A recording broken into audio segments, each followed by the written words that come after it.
10월 증시 폭락이 투자자에게 공포로 다가오고 있는 상황입니다. 자, 전문가와 함께 지금 상황을 진단해 보도록 하겠습니다. 글로벌 이코노믹 연구소 김대호 소장 전화 연결합니다. 여보세요? 네, 안녕하세요. 예. 자, 코스피가 2,000선이 무너졌습니다. 일단 2,000선이 붕괴됐다는 건 어떤 의미고 또 어떤 신호로 받아들여야 되는 겁니까? 예, 우리나라 코스피가 금년 1월에 2,600 직전까지 올라갔습니다. 그런데 이게 2,000이 붕괴됐다 하는 것은 이 비율로 보면 정확하게 30% 떨어진 거예요. 우리나라 자산 가치가 30% 감소했다.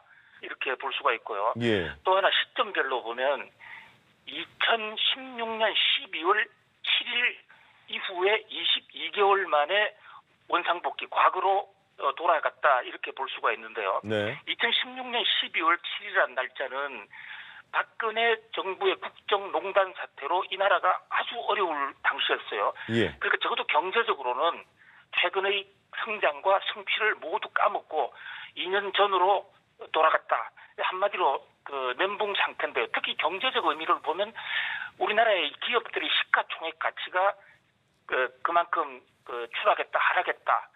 그러니까 우리나라의 GDP에 영향을 줄 수 있는 기업의 가치가 하락했다.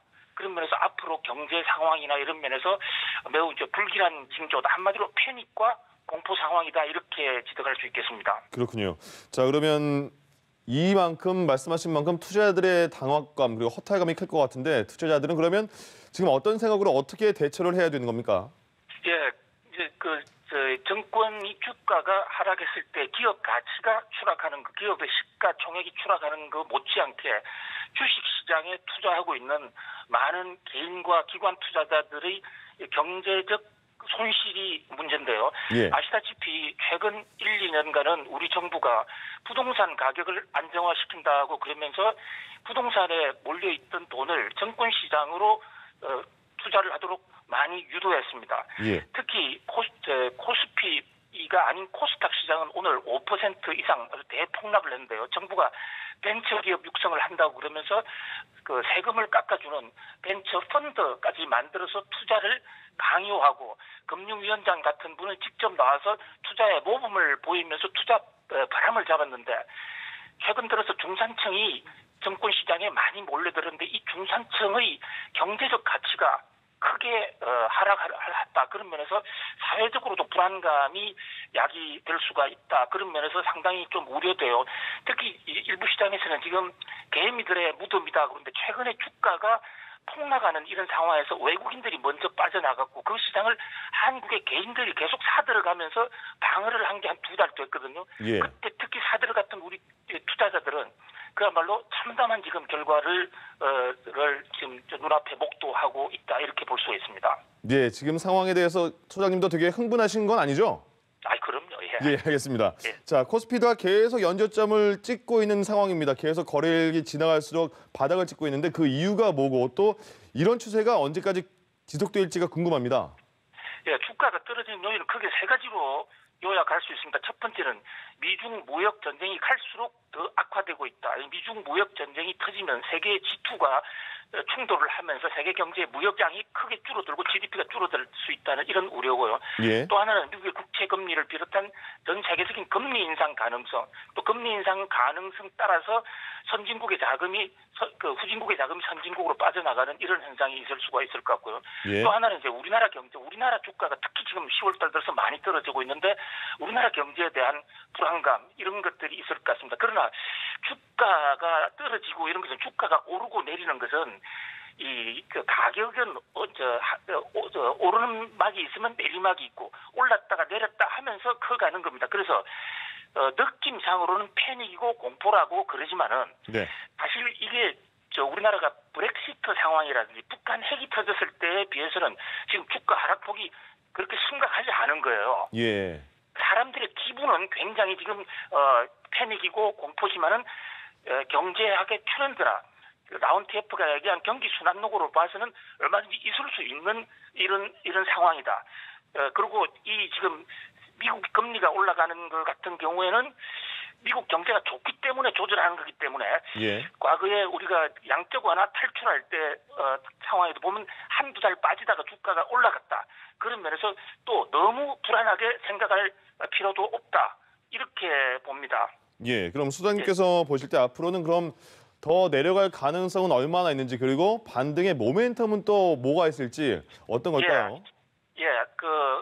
주가가 떨어진다는 것이 주가 상승의 가장 큰 요인이다 하는 정권 시장의 속설이 있어요. 어느 정도 떨어져주면 올라갈 수 있는 상승의 모멘텀을 잡게 됩니다. 오늘도 금융위 분위기도 지금 상황에서 주가가 좀 떨어지는 것이 우리 경제가 바닥을 다져가면서 보다 더 튼튼하게 성장하는 데 도움이 될 수 있다. 이런 전망을 하고 있는데요. 예. 가장 그 큰 모멘텀에 우선 단기적으로 기대할 수 있는 게 다음 주에 있을 11월 6일 날 미국의 중간선거입니다. 네. 그동안 트럼프 대통령이 중간선거에서 득표 전략을 위해서 미중 무역전쟁을 오히려 악화시키고 정치적으로 이용한 측면이 많이 있습니다. 예. 그런데 이 선거 결과가 끝나면 결과에 따라서 좀 여러 가지 달라지겠지만 일단 적어도 선거용 미중 무역 전쟁 공격은 하지 않을 것이다 하는 이런 기대가 있고요. 또 하나 이제 11월 말에 G20 세계 20개 강국이 만나는데 시진핑과 트럼프 대통령의 만남이 있습니다. 예. 그 밖에도 미국의 금리 인상이 지금과 같은 속도로 계속 진행해주면 안 되겠다라는 그런 시장의 일각의 지금 반성이 있어. 그래서 당초 알려진 것보다는 금리 인상 속도가 좀 더 늦어질 가능성이 있다. 그 밖에도 한국 경제 상황으로도 보더라도 혁신 경제라든지 이런 것이 가시적인 성과를 좀 보일 수가 있다. 예. 이런 점에서 여러 가지 지금 모멘텀도 동시에 대기하고 있는 그런 순간이라고 볼 수 있겠습니다. 그렇군요. 그럼 소장님, 정부가 시장 안정을 위해서 5천억 원의 자금을 지원하겠다 이렇게 말을 했는데 이건 어느 정도 효과가 있을까요?